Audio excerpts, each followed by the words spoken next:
পর তিনি প্রথম প্রতিবাদ করেছিলেন। এরপর তিনি সেই প্রতিবাদকে সশস্ত্র বিদ্রোহে তিনি রূপান্তরিত করার জন্য চেষ্টা করেছিলেন। তিনি ব্যর্থ হয়েছেন, কিন্তু আওয়ামী লীগের লোকজন যারা আছে তারা মানে যে কোনো অবস্থায় এই বঙ্গবন্ধুর জন্য তার যে ভালোবাসাটা, সেই ভালোবাসাটা স্মরণ করে ৭৫ ১৫ আগস্ট পর তার ভূমিকা।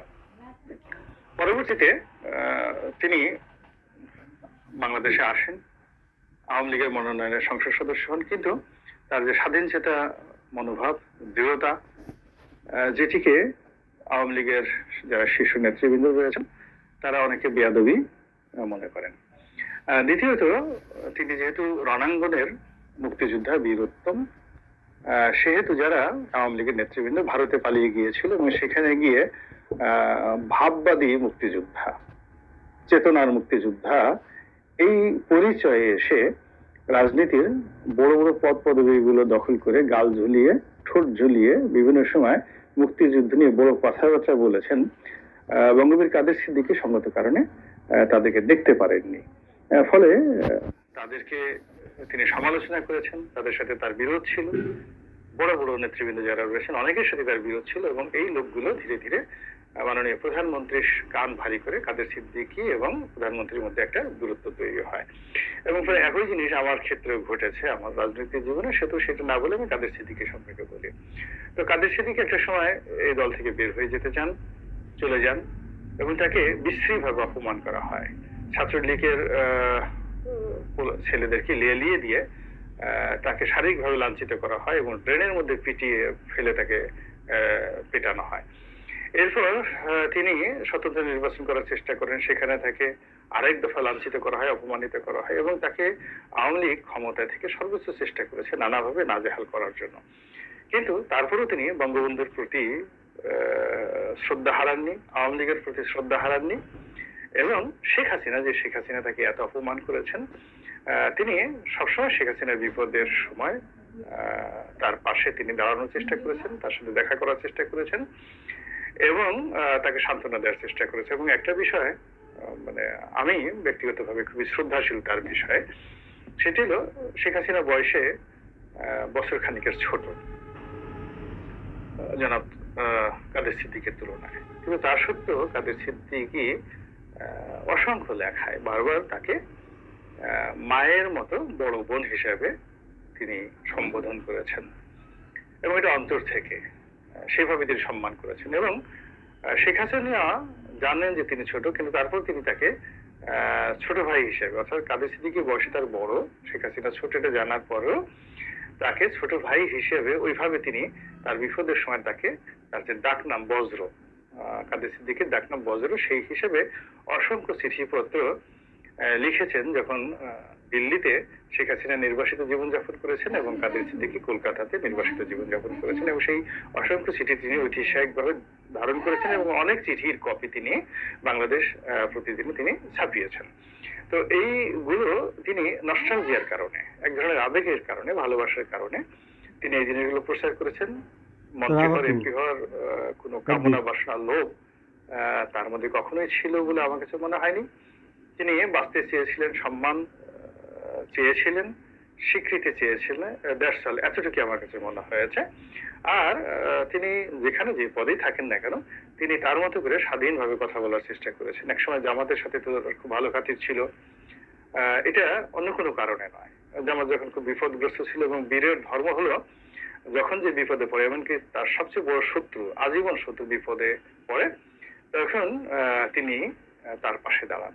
এটা বীরের ধর্ম, এটা পৃথিবীর সমস্ত বীর, শেখ গাজী সালাউদ্দিন, জুলিয়াস সিজার থেকে শুরু করে নেপোলিয়ন বোনাপার্ট, আলেকজান্ডার, মানে এমনও ঘটনা ঘটেছে যে যুদ্ধ করেছে যার সঙ্গে হাজার হাজার সৈন্য মারা গিয়েছে, লাখ লাখ মানুষ মারা গিয়েছে, কিন্তু প্রতিপক্ষের বীরত্বে মুগ্ধ হয়ে তিনি মুহূর্তের মধ্যে প্রতিপক্ষকে ক্ষমা করে দিয়েছেন। তো যেহেতু কাদের সিদ্দিকী একজন বীর, এই কারণে তিনি মাঝে মধ্যে আবেগপ্রবণ হয়ে পড়েন, এবং কখনো কখনো জামাতের বীর, মানে বিপদ বিপত্তিতে তিনি আবেগতাড়িত হয়েছেন। তিনি জামাতের পত্রিকায় লিখেছেন, নয়া দিগন্ত লিখেছেন, তারপরে দিগন্ত টেলিভিশনে তিনি অনুষ্ঠান উপস্থাপনা করেছেন। এটি নিয়ে মুক্তিযোদ্ধাদের মনে অনেক হাসাহাসি উদ্রেক হয়েছে, অনেকে অনেক বিরূপ মন্তব্য করেছেন যে কাদের সিদ্দিকী জামালের কাছে বিক্রি হয়ে গেছে। কিন্তু আবার সে জামাত যখন অন্যায় করেছে, ভুল করেছে, বাড়াবাড়ি করেছে, তিনি কিন্তু অকথ্য ভাষায় জামাতকে গালাগাল দিয়েছেন, এবং এটাই বীরের ধর্ম। বীর কখনই পরাভব মানে না, আজীবন কারো দাবিদারি করতে পারে না। এই প্রচন্ড রকম তারা বেয়াদবি করে, উদ্যত আচরণ করে, এবং কারো ভালো দেখলে সঙ্গে সঙ্গে সে সবকিছু ভুলে যায়, তার প্রশংসা করে, আর কারো মন্দ দেখলে সঙ্গে সঙ্গে তার সমালোচনা করে। এবং এই কাদের সিদ্দিকী জিয়াউর রহমান সাহেব, তারেক রহমান সাহেব প্রশংসা করেছেন, আবার গালাগালি দিয়েছেন। বেগম জিয়াকে প্রশংসা করেছেন, গালাগালি দিয়েছেন। জিয়াউর এরশাদ সাহেবকে প্রশংসা করেছেন, গালাগালি দিয়েছেন। এটা আমরা আপাত দৃষ্টিতে মনে হয় যে অস্থির প্রকৃতির, চিত্ত চাঞ্চল্য সম্পন্ন মানুষ, কিন্তু না, এটাই হলো বীর সিংহ হৃদয়ের মানুষের স্বাভাবিক চরিত্র। এবং বঙ্গবন্ধুর মধ্যে কিন্তু এই চরিত্রটা ছিল। তিনি এখানে সবুর থেকে শুরু করে ফজলুল কাদের চৌধুরী যারা রাজাকার ছিলেন, তাদের বিরুদ্ধে তিনি ব্যবস্থা নিয়েছেন, কিন্তু তার মন মানেনি। আবার তাদেরকে তিনি দয়া করেছেন, ক্ষমা করেছেন, এবং তাদের সঙ্গে আবার সুসম্পর্ক স্থাপন করার চেষ্টা করেছেন, এবং তাদের পরিবারের সাথে সম্পর্ক স্থাপন করার চেষ্টা করেছেন। বিষয়গুলো বললাম এই কারণে, আওয়ামী লীগের এই দুরবস্থা, যখন কেউ আওয়ামী লীগের নাম নিচ্ছে না, আওয়ামী লীগের অফিসের সামনে যাওয়ার মতো কোনো দুঃসাহস এখন আওয়ামী লীগের কোনো সুবিধাভোগী নেতার নাই, পদ পদবিধারী নেতার নাই, ঠিক সেই সময়টিতে তিনি একাকি চলে গিয়েছেন 32 নম্বরে, এবং সেখানে গিয়ে বললেন যে এই 32 নম্বরের বঙ্গবন্ধু ভবন পাকিস্তান হানাদার বাহিনীরা পোড়ায়নি, জিয়াউর রহমানের জমানাতে এটাতে অগ্নিকাণ্ড ঘটেনি, অতীতে কখনো ঘটেনি, খালেদা জিয়ার জমানায় ঘটেনি। তো এই সময়টিতে এই বাড়িতে যে আগুন লাগলো, বলেন এই দৃশ্য দেখার আগে আমার যদি মৃত্যু হতো, এটা আমার জন্য গৌরবের বিষয় ছিল। আমি এই দৃশ্য দেখতে পাচ্ছি না। তিনি শেখ হাসিনা সম্পর্কে খুব সংক্ষেপে বললেন যে তার ব্যাপারে আমার অনেক অভিযোগ আছে, কিন্তু সেই জন্য এই বাড়িতে আগুন লাগানো, বঙ্গবন্ধুর মুরাল ভাঙা, বঙ্গবন্ধুর সেই ছবির উপর অবমাননাকর কর্মকাণ্ড করা, এটা কোনো অবস্থাতেই সমর্থনযোগ্য নয়। তো বাংলার মাটিতে এই সময়টাতে এই যে কথা বলা, এবং এই বৃদ্ধ বয়সে, তার বয়স এখন অনেক, শেখ হাসিনার চেয়ে যদি তিনি বড় হন, তার বয়স তো 80 বছর হয়ে গেছে। তো 80 বছর বয়সে তিনি এই যে কথা বললেন, বাংলাদেশের কে কি বললো বা না বললো, আমি মনে করি যে তিনি সঠিক কাজটি করেছেন। আমাদের অনেকের এই কাজটি করা উচিত। কাদের সিদ্দিকের মতো যাদের সাহস আছে তাদের যাওয়া উচিত, আর যাদের সাহস নেই তারা দূর থেকে এই কাজের জন্য নিন্দা প্রকাশ করা উচিত।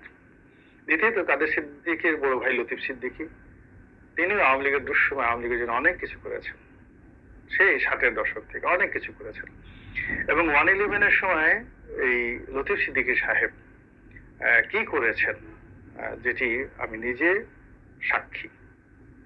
কিন্তু দুর্ভাগ্য, এই দুই ভাইয়েরই দুর্ভাগ্য যে আওয়ামী লীগ যখনই ক্ষমতা লাভ করেছে, তাদের যে বীরত্ব, ঔদত্য, যেটাকে আওয়ামী লীগ বীরত্বকে ঔদত্য মনে করে, তাদের স্পষ্টবাদিতাকে আওয়ামী লীগ বেয়াদবি মনে করে, এবং তাদের কর্মকাণ্ডগুলো, ভুল ভ্রান্তিগুলো, সালমান এফ রহমান যে কর্মকাণ্ডগুলো করেছে, দরবের যে কর্মকাণ্ডগুলো করেছে, সেই ব্যাপারে দেখা গেল যে তারা চোখ বুজে থেকেছে। আর লতিফ সিদ্দিকী, কাদের সিদ্দিকী যে কর্মকাণ্ডগুলো করেছে, সেই ব্যাপারে তারা একেবারে চোখে, মানে পৃথিবীর সবচেয়ে বড় টেলিস্কোপ, সেই বড় টেলিস্কোপ লাগিয়ে তারা খোঁজার চেষ্টা করেছে কোথায় কাদের সিদ্দিকী দুর্নীতি করেছে, কোথায় লতিফ সিদ্দিকী দুর্নীতি করেছে। কিন্তু আজকের এই পরিণতিতে এসে আওয়ামী লীগের যারা কর্তা ব্যক্তি, তারা যদি মনে করে যে আসলে কাদের সিদ্দিকীদের মতো স্পষ্টবাদী মানুষেরও দলে প্রয়োজন রয়েছে,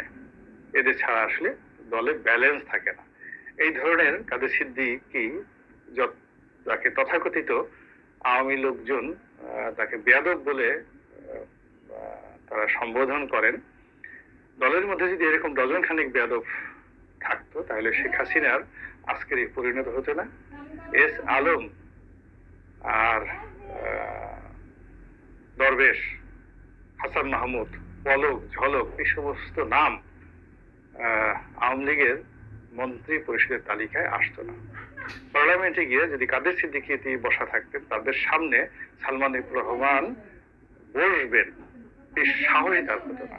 কাদের সিদ্দিকী যদি গণভবনে বসা থাকতেন ড্রয়িং রুমে, তার সামনে যে প্রধানমন্ত্রী রুমে ঢুকবেন এই সমস্ত লোক, এই জিনিসটা কল্পনাই করা যায় না। আমি ক্ষুদ্র মানুষ, আমার সামনে তো এই দেশ সমস্ত লোকজন, সালমান এফ রহমান থেকে শুরু করে এই যে পলক, হাসান মাহমুদ, এরা পার্লামেন্টে আমাদের সামনে বসতে পারেননি, আর প্রধানমন্ত্রীর রুমে ঢোকা তো দূরের কথা, মানে ওর ধারের কাছেও সেভাবে যেতে পারে। তো আমার মতো একটা ক্ষুদ্র মানুষ, একেবারে বাচ্চা ছেলে, 2009 সনে বলতে গেলে আমার নাক দিয়ে দুধ পড়তো। তা আমার কারণে যদি আওয়ামী লীগে এরকম একটা অবস্থা তৈরি হয়, কাদের সিদ্দিকীদের মতো মানুষ, লতিফ সিদ্দিকীদের মানুষের হাতে যদি ক্ষমতা থাকতো, তাহলে আওয়ামী লীগের যে অর্বাচীন গুলো আওয়ামী লীগের এই সর্বনাশ করে একেবারে বঙ্গবন্ধু কন্যাকে পালিয়ে যেতে বাংলাদেশ থেকে বাধ্য করা হলো, বা তিনি বাধ্য হলেন, এই দৃশ্যের অবতারণা হতো না। শোকের মাস আগস্ট, সব মানুষ উল্লাস করছে, কিন্তু বুঝতে হবে যে বাংলাদেশের 35% লোক আওয়ামী লীগ করে, যারা বঙ্গবন্ধুকে অন্তর থেকে ভালোবাসে, এবং তিনি এই স্বাধীন বাংলাদেশের স্থপতি। তার মৃত্যুর মাস আমরা যেন আনন্দ